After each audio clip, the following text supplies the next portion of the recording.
নমস্কার, আমি ডক্টর বোধিসত্ত্ব খান চলে এসেছি সহজ শেয়ার বাজারের আরেকটি নতুন এপিসোড নিয়ে। প্রিয় বন্ধুরা, আশা করি সবাই ভালো আছেন এবং সুস্থ আছেন। বিগতকাল আমরা দেখেছিলাম যে মার্কেটে একটি শর্ট কাভারিং চলেছিল বা রিলিফ র্যালি এসেছিল এবং সার্জিও গোর অর্থাৎ আমেরিকার রাষ্ট্রদূত ভারতবর্ষে তিনি কিছু পজিটিভ মন্তব্য করেছিলেন এবং বলেছিলেন যে 13ই জানুয়ারি অর্থাৎ আজকের ভারত এবং আমেরিকা আবার তারা ব্যবসা নিয়ে আলোচনা বসবে, অর্থাৎ ট্রেড এগ্রিমেন্ট নিয়ে আলোচনা হবে এই দুটি দেশের মধ্যে। সেই পরিপ্রেক্ষিতে আমরা দেখেছিলাম যে ভারতীয় শেয়ার বাজার সেটা পজিটিভলি রিয়্যাক্ট করেছিল, কিন্তু আজকের সকালে প্রাথমিকভাবে আমরা মার্কেট পজিটিভ রিয়াকশন দিয়ে শুরু করার সত্ত্বেও আমরা শেষ পর্যন্ত যেটা দেখলাম যে মার্কেট অর্থাৎ নিফটি, সেন্সেক্স, সার্বিকভাবে ব্রডার মার্কেট সারা দিন ধরে দারুণ ভোলাটাইল ছিল। মঙ্গলবার নিফটির উইকলি এক্সপায়ারি ছিল। এই ধরনের একটা ভোলেটিলিটি বা দোদুল্যমানতা প্রত্যাশিতই ছিল। ট্রাম্পের একটি মন্তব্য নতুন করে ভারতীয় বিনিয়োগকারী তথা ট্রেডারদের আবার আশঙ্কার মধ্যে ফেলে দিয়েছে। কি ঘটেছে? ট্রাম্প ঘোষণা করেছেন যে ইরানের সঙ্গে যে দেশগুলি ব্যবসা করে বা ভবিষ্যতে ব্যবসা করবে তার ওপর 25% ট্যারিফ বসবে। ইরানের সঙ্গে ভারতবর্ষের একটি দারুণ বাণিজ্যিক সম্পর্ক রয়েছে। ইরানে যে অত্যন্ত স্ট্র্যাটেজিক্যালি ইম্পর্টেন্ট যে পোর্ট বা বন্দর চাবাহার, সেটা ভারতবর্ষ ইরানের জন্য তৈরি করে দিচ্ছে। তার কারণ চাবাহার এই যে বন্দরটি, এর মাধ্যমে আফগানিস্তানে ঢোকা অনেক সহজ হয়ে যাবে ভারতবর্ষের পক্ষে। Afghanistan landlocked country. কিন্তু এইবার যেটা সমস্যায় পড়ে গেল ভারতবর্ষ, সেটা হচ্ছে ট্রাম্পের এই নতুন 25% ট্যারিফ ঘোষণা।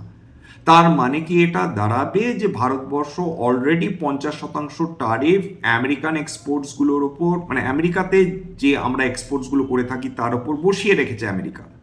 এবার যদি ইরানের সঙ্গে আমরা ট্রেড করতে যাই, তার মানে কি 50 + 25 অতিরিক্ত 75, সব মিলে 75% ট্যারিফ আমরা বিভিন্ন গুডসের ওপর দেব। ট্রাম্প তিনি সচেতনভাবে করুন বা অচেতনভাবে করুন, ভারতবর্ষ নানা দিক থেকে ক্ষতিগ্রস্ত হচ্ছে বা ট্রাম্প ক্ষতি করার চেষ্টা করছেন ভারতবর্ষকে। যে ভারতবর্ষর যে বিভিন্ন এক্সপোর্ট ছিল ইরানে, সেইটা এখন প্রশ্নের মুখে দাঁড়িয়ে যাচ্ছে। তার কারণ ইরানে ভারতবর্ষ প্রায় $1.25 বিলিয়ন এক্সপোর্ট করে, যদিও সেটা সার্বিকভাবে ভারতবর্ষের টোটাল ওয়ার্ল্ডে যে এক্সপোর্টস রয়েছে তার মাত্র 0.15% বটে। কিন্তু $1.25 বিলিয়ন মানে প্রায় 10,000 $10,500 কোটি টাকার এক্সপোর্টস।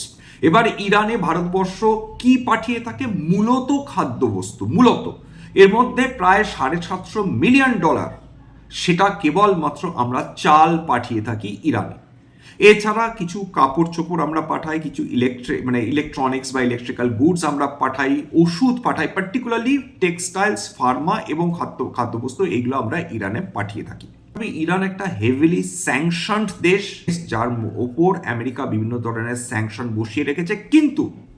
কিন্তু ভারতবর্ষ সেই কেবলমাত্র 8টি দেশের মধ্যে অন্যতম যারা ইরানে এই স্যাংশনগুলোকে বাইপাস করে তারা এতদিন অবধি এক্সপোর্ট করতে পারত। এতদিন অবধি অন হিউম্যানিটেরিয়ান গ্রাউন্ডস। খাদ্যবস্তু বা ওষুধ ইউজুয়ালি স্যাংশনের আওতায় পড়ে না, কিন্তু ট্রাম্পের কাছে এই নিয়মগুলোর কোনো মানে নেই। কোনো ইন্টারন্যাশনাল আইন যে তিনি মানেন না, তিনি অলরেডি বলে দিয়েছেন। তিনি বলেছেন যে আমার কাছে আমি কোথায় থামবো সেটা ডিপেন্ড করে আমার মরালিটি কোথায় আমাকে আটকাচ্ছে। ইন্টারন্যাশনাল লজ আমার কাছে কোনো নতুন মানে বহন করে আনে না। সুতরাং এই ক্ষেত্রে ইরানের চাল আটকে দেবে কিনা আমেরিকা, সেটা একটা বড় প্রশ্ন। তবে দুটো খুব উল্লেখযোগ্য স্টেটমেন্ট হয়েছে বিগত কয়েকদিনের মধ্যে। তার মধ্যে একটি এসছে প্রাইম মিনিস্টার নেতানিয়াহুর কাছ থেকে। তিনি বলেছেন যে মুহূর্তে বর্তমান ইরানিয়ান কর্তৃপক্ষ সরে যাবে, সঙ্গে সঙ্গে ইসরায়েল এবং ইরান বন্ধু হয়ে উঠবে। মনে রাখতে হবে, ইসলামিক রেভলিউশন ইরানে 1979-তে শুরু হওয়ার আগে ইরানের যিনি বাদশাহ ছিলেন, শাহ, তার সঙ্গে কিন্তু ইসরায়েলের দুর্দান্ত সম্পর্ক ছিল। এমনকি দুটো তাদের যে গুপ্তচর বাহিনী মোসাদ এবং ইরানের যে সিক্রেট সার্ভিসেস দুটো একসঙ্গে কাজ করত। এবং খুমেনি আসার পর অবশ্য সেই সম্পর্ক একেবারেই তলানিতে চলে গেছে, সেটা বিগত কয়েক মাসে আপনারা অবশ্যই দেখতে পেয়েছেন। ক্যাপিটাল গুডস কোম্পানিগুলো লাগাতার আন্ডার পারফর্ম করে যাচ্ছে, বিগত তিনটে মাসে নেগেটিভ রিটার্ন দিয়েছে। কেবলমাত্র 2025-এ প্রায় 4% বেশি পতন ক্যাপিটাল গুডসের বিভিন্ন স্টকসে আমরা দেখতে পেয়েছি। তার কারণ কি ক্যাপিটাল গুডস সেক্টর দুর্বল হয়ে গিয়েছে? তার কারণ কি ফান্ডামেন্টালি ক্যাপিটাল গুডস কোম্পানিগুলো খুব খারাপ হয়ে গেছে? উত্তর হচ্ছে কোনোটাই না। যেটা প্রবলেম দাঁড়িয়েছে যে এই ক্যাপিটাল গুডস সেগমেন্টে বা সেক্টরে প্রত্যেকটা স্টক এত দুর্দান্ত আউটপারফর্ম করেছিল বিগত 5 বছরে। বিগত 5 বছরে যদি খেয়াল করে দেখেন, যদি বিএসসি ক্যাপিটাল গুডস দেখেন, সেখানে প্রায় 220%-এর ওপর রিটার্ন এসছে। বিগত 3 বছরে প্রায় 88%-এর কাছাকাছি রিটার্ন এসছে, অ্যাপ্রক্সিমেট বলছি, প্লিজ ডেটা চেক করে নেবেন। কেবলমাত্র 1 বছরে এই যে আন্ডার পারফরমেন্স, তার পেছনে কিন্তু ওভার ভ্যালুয়েশন কনসার্ন রয়েছে বা ছিল। অবশ্যই নতুন কম্পিটিশন যদি আসে, অর্থাৎ যে ক্যাপিটাল গুডস কোম্পানিজগুলো রয়েছে তাদের যদি বিদেশি কম্পিটিটারসদের সঙ্গে লড়াই করতে হয়, সেক্ষেত্রে খুব স্বাভাবিকভাবে সেখানে একটা আশঙ্কা বা অশান্তির সৃষ্টি হবে বলেই বিশেষজ্ঞদের ধারণা। তেলের কথা আসি এবং বিভিন্ন কমোডিটিসের কথা আসি। তার মধ্যে আজকে খেয়াল করে দেখেছেন নিশ্চয় যে সোনার দাম খুব সামান্য, খুবই সামান্য, প্রায় 500-600 টাকা প্রতি 10 গ্রামে 24 ক্যারেট পতন হয়েছে, কিন্তু সেটা নেগলিজেবল। রূপো আজকে একসময় নেগেটিভলি ট্রেড করছিল বটে, কিন্তু শেষ পর্যন্ত দেখা গেল যে আবার সেটা রিকভার করে গিয়েছে, বিশেষ করে মার্চ যদি ফিউচার্স খেয়াল করে দেখেন। তেল বিগত কয়েকদিন ধরে কিন্তু বেশ একটা সাবস্ট্যান্সিয়াল গ্রোথ দেখেছে, যে বিগত কয়েক মাস ধরে এই 57 থেকে $60 মধ্যে ট্রেড করছিল। সেটা মারমান ক্রুড বলুন, ব্রেন্ট বলুন, বা এমনি ওয়েস্ট টেক্সাস ইন্টারমিডিয়েট বলুন, এইটা হঠাৎ করে প্রায় $4 থেকে $5 বৃদ্ধি হয়ে গিয়েছে প্রতি ব্যারেল তেল। WTI ক্রুড $59.99 প্রতি ব্যারেল ট্রেড করছিল আজকের দিনে লাস্ট যেটা ডেটা। ব্রেন্ট ক্রুড সেটা $64.41 প্রতি ব্যারেল, এবং মারমান ক্রুড $64.32 প্রতি ব্যারেল।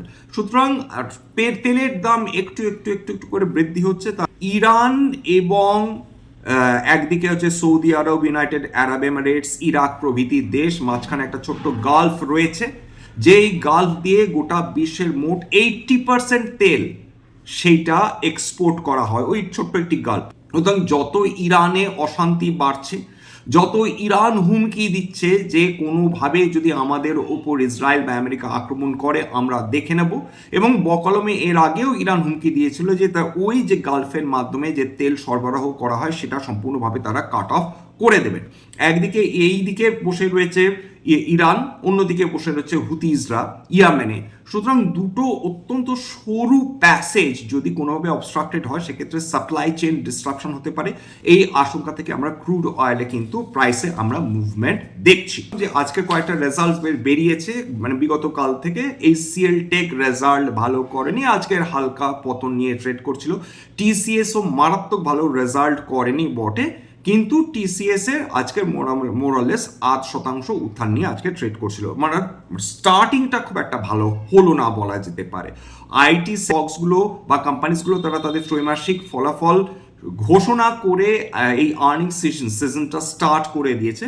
আজকে ICICI প্রুডেন্সিয়াল লাইফ ইন্স্যুরেন্স তারা অবশ্য ভালো রেজাল্ট তারা করেছে।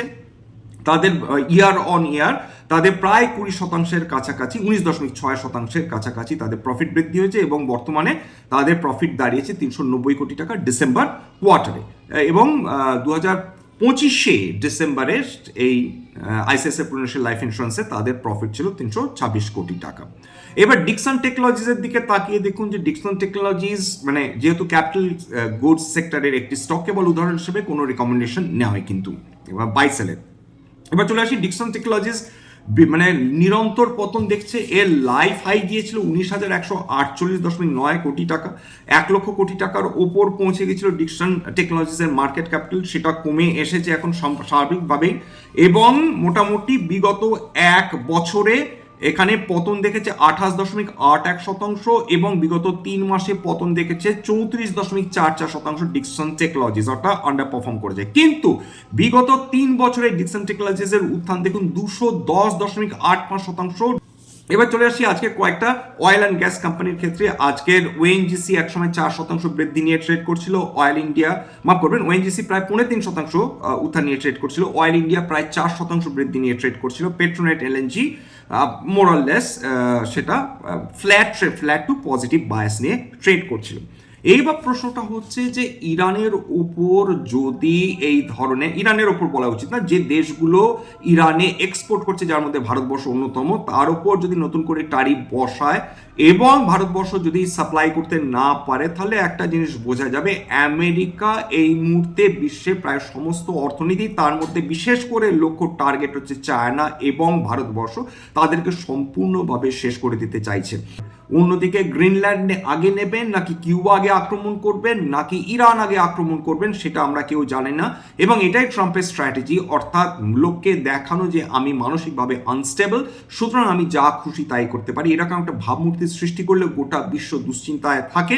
তবে এই 14 তারিখ খুব গুরুত্বপূর্ণ, অর্থাৎ বুধবার রাতে, তার কারণ ডোনাল্ড ট্রাম্প যে ট্যারিফ বসিয়ে রেখেছেন এমার্জেন্সি অ্যাক্টের দোহাই দিয়ে, সেটা যদি তার বিরুদ্ধে যায়, সুপ্রিম কোর্ট, আমেরিকার সুপ্রিম কোর্ট যদি ডোনাল্ড ট্রাম্পের এই ট্যারিফ যে তার পলিসি সেটাকে যদি ইল্লিগাল ঘোষণা করে, সেক্ষেত্রে ডোনাল্ড ট্রাম্প প্রশাসন কয়েকশো বিলিয়ন ডলার বিভিন্ন কোম্পানি বা ইম্পোর্টার্সদের ফেরত দিতে বাধ্য থাকবেন।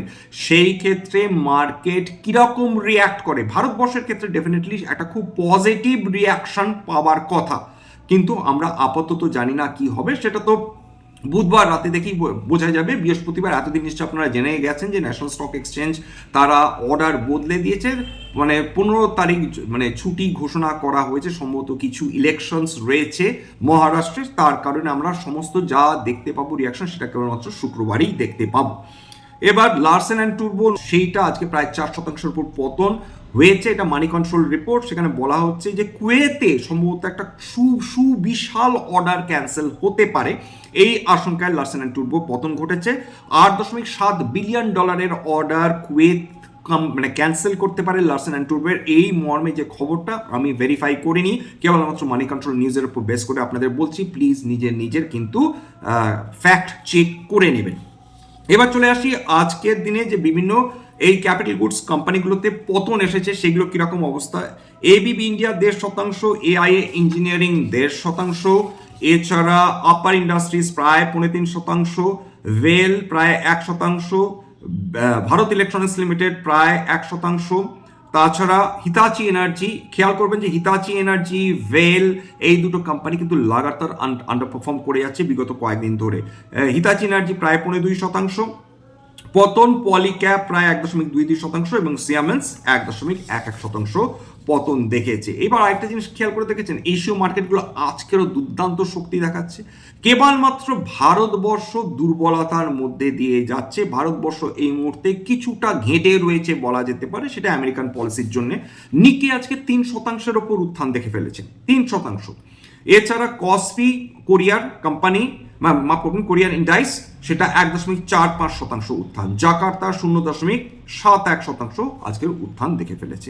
আজকের সেই অর্থে বিভিন্ন আমরা যদি আমাদের নিজস্ব ইন্ডাইসেসগুলো দেখি, সেরকম কিছু বলার মতন কিছু নেই, ভীষণ ফ্ল্যাট থেকে নেগেটিভ বায়াস নিয়ে আজকে ট্রেড করেছে। মিড ক্যাপে আজকে হালকা কারেকশন, ক্যাপিটাল গুডস তো বললামই, কনজিউমার ডিউরেবলসে আজকে প্রায় 8%-এর কাছাকাছি কারেকশন, নিফটি এবং সেন্সেক্স বলার মতন কিছু নয়। যাই হোক, এখানে শেষ করবো। স্ট্যান্ডার্ড ডিসক্লোজার, যে কোম্পানিগুলো নিয়ে আলোচনা করলাম, হতে পারে তার মধ্যে কয়েকটা কোম্পানিতে আমার বা আমার পরিবারের বিনিয়োগ থাকলেও থাকতে পারে, ভবিষ্যতে যদি নতুন করে কিনি বা বিক্রি করি, আগাম বিজ্ঞপ্তি দিয়ে কিনতে বা বিক্রি করতে পারবো না। স্ট্যান্ডার্ড ডিসক্লেমার, এটা কেবলমাত্র একটা এডুকেশনাল চ্যানেল, বাঙালি বিনিয়োগকারীদের ইনভেস্টার অ্যাওয়ারনেস বৃদ্ধির জন্য। এখানে কোনো ধরনের কোনো শেয়ারে buy sell recommendation, suggestion, advice এমনকি ইনফ্লুয়েন্স করার প্রচেষ্টা নেই। আমার কথা শুনে যদি কোনো শেয়ারে আপনারা বিনিয়োগ করেন, ক্ষতির মুখোমুখি হতে পারেন, সুতরাং সবসময় একজন সেবি রেজিস্টার্ড ইনভেস্টমেন্ট অ্যাডভাইজারের পরামর্শ নেওয়ার চেষ্টা করুন, সেক্ষেত্রে উপকৃত হলেও হতে পারে। সবার শেষে যেটা বলে থাকি, যদি এই ধরনের এপিসোড আপনাদের ভালো লাগে, প্লিজ একটা লাইক দেবেন, প্লিজ সাবস্ক্রাইব করবেন, এবং যদি সত্যি মনে হয় আমার বাঙালি ভাই বোনদের জীবনে একটুখানি ভ্যালু অ্যাড করতে পেরেছি, প্লিজ নিজের গ্রুপে শেয়ার করে দেওয়ার চেষ্টা করবেন, যাতে বহু বাঙালির কাছে এই ধরনের এপিসোড পৌঁছে যায়। নমস্কার।